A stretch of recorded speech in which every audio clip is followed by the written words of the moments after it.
Good morning students. आज हम पढ़ेंगे poem number 1, कविता क्रमांक 1, आम्ही चालवू हा पुढे वारसा। जगदीश केळपूरकर याचे कवी आहेत। कवी जगदीश केळपूरकर यांच्याविषयी आपण जाणून घेऊया की जगदीश केळपूरकरांचा जन्म 1932 आणि मृत्यू 2011 साली झाली। प्रसिद्ध मराठी कवी, साहित्यिक, गीतकार, मराठी चित्रपट सृष्टींसाठी त्यांनी मोठ्या प्रमाणावर गीतांचे लेखन केलेले आहे। त्यांनी लिहिलेली गीते अत्यंत लोकप्रिय आहेत। त्यांनी सुमारे 325 मराठी चित्रपटांकरिता गीते लिखी है। 325 मराठी पिक्चर्स के लिए उन्होंने मूवीज के लिए उन्होंने गीत लिखे हैं। त्यांनी 25 पटकथा व संवाद, 50 लघुकथा, 5 नाटके, दूरदर्शन मालिका, टेलिफिल्म्स यांसाठी लेखन केलेले आहे।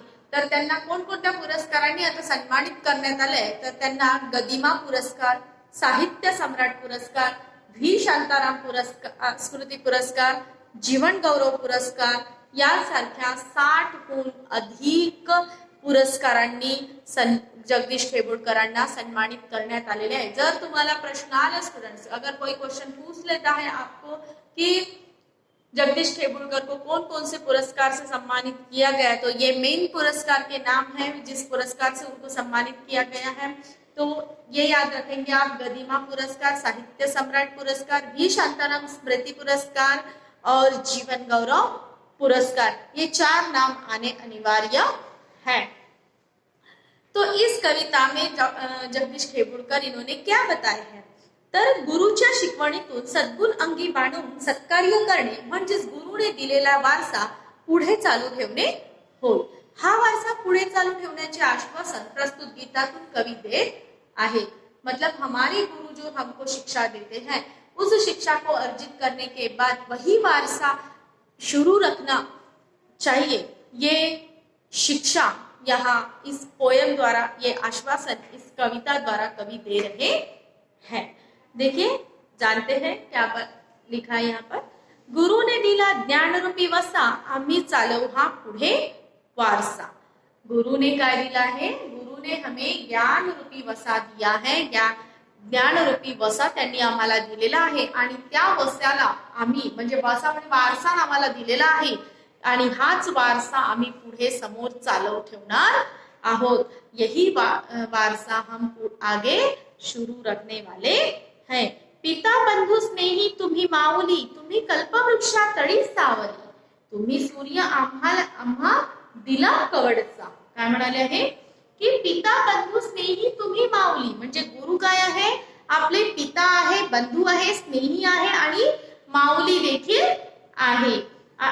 तुम्ही काय, गुरु कसा आहे मग? कल्पवृक्षाप्रमाणे, कल्पवृक्ष जसा सावली देतो, कल्पवृक्ष सावली, तसा तू कल्पवृक्षापरी आम्हाला सावली देणारा आहे। तो सूर्य आहे, गुरु काय आहे? सूर्य आहे।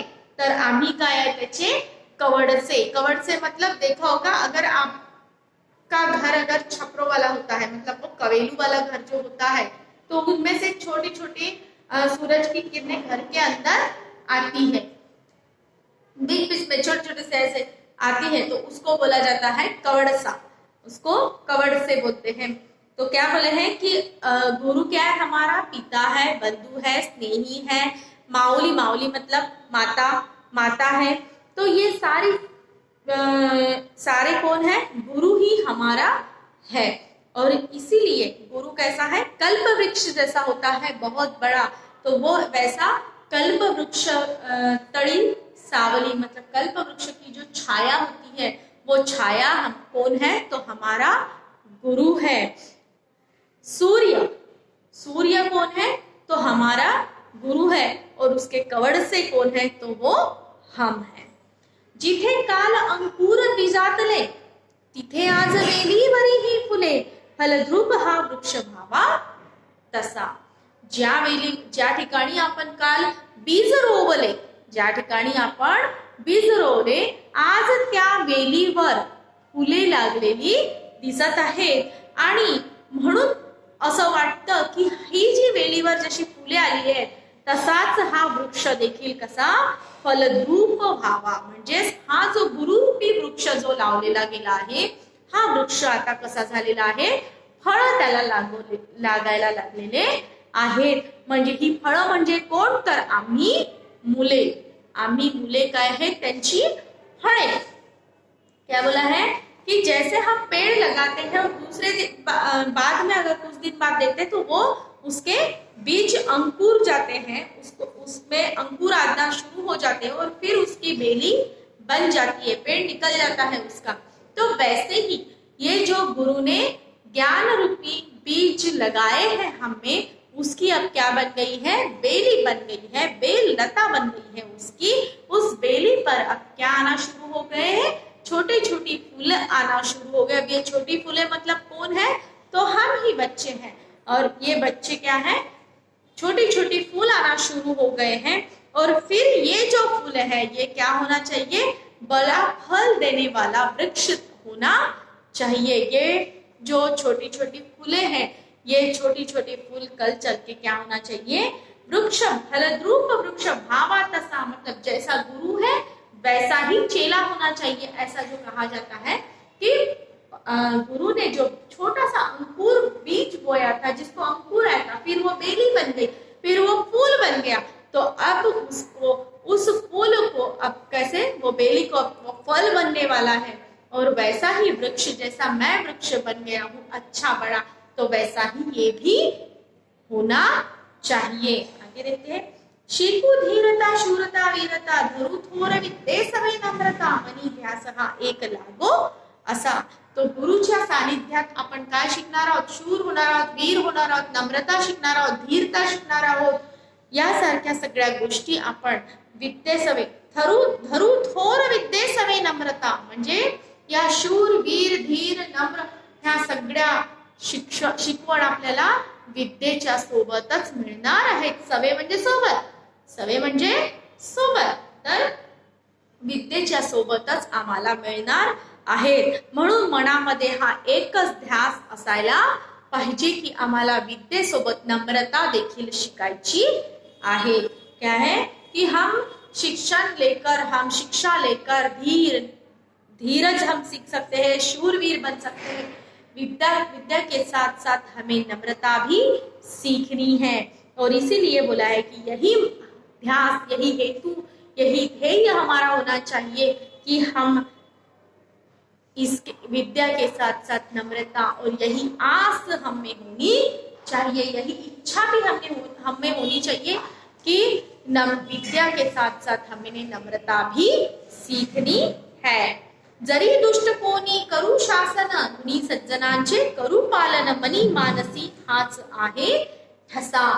म्हणजे जर एखादा कोणी दुष्ट व्यक्ती जर आपल्यावर शासन करू इच्छितो, जर आपल्यावर कोणी दुष्ट व्यक्ती शासन करू इच्छितो, तर आपण गुणी सज्जनांचे करू पालन, म्हणजे त्यावेळी आपण काय करणार आहोत, सज्जन लोकांच्या संगतीने या दुष्ट लोकांचा आपण नाश करू, सज्जनांना एकत्रित करू।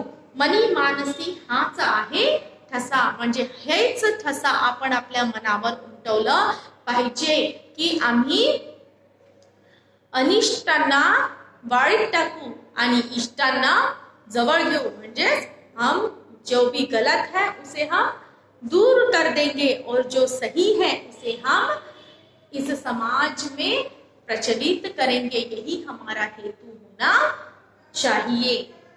तुझी त्याग सेवा फळा ये अशी, तुझी कीर्ती राहील दाही दिशी, अळगा पुण्यवंता भल्या माणसा। काय म्हणाले आहे की तू जो हा त्याग केला आहेस, तू जे हे सेवा फळ दिलेले आहेस, या सेवा फळामुळे तुझी कीर्ती या जगतात अजरामर होणार आहे। हे पुण्यवंत भल्या माणसा, हे पुण्यवंत भल्या माणसा, तू जी ही सेवा केलेला आहे, हे फळ दिलेले आहे, त्याकरिता हा जो त्याग केलेला आहे, या त्यागामुळे तुझी कीर्ती दाही दिशामध्ये अजरामर राहील। क्या बोले हैं कि हे पुण्यवंत मानसा, हे भले मानसा, तुमने जो यहाँ इतना त्याग किया, इतनी सेवा जो की है, इस सेवा की वजह से तुम्हारी कीर्ति सारी दशो दिशाओं में अजरामर रहेगी। इस पूरे विश्व में तुम्हारी कीर्ति जानी जाएगी, अजरामर रहेगी। तो स्टूडेंट्स, कविता समझ में आ गई, अर्थ भी समझ में आ गया। तो ये है हमारी ओरल के लिए आने वाली है कविता ये, तो इसे आप अच्छे से सुनिए और इसको रीड भी कीजिए। Okay students, thank you.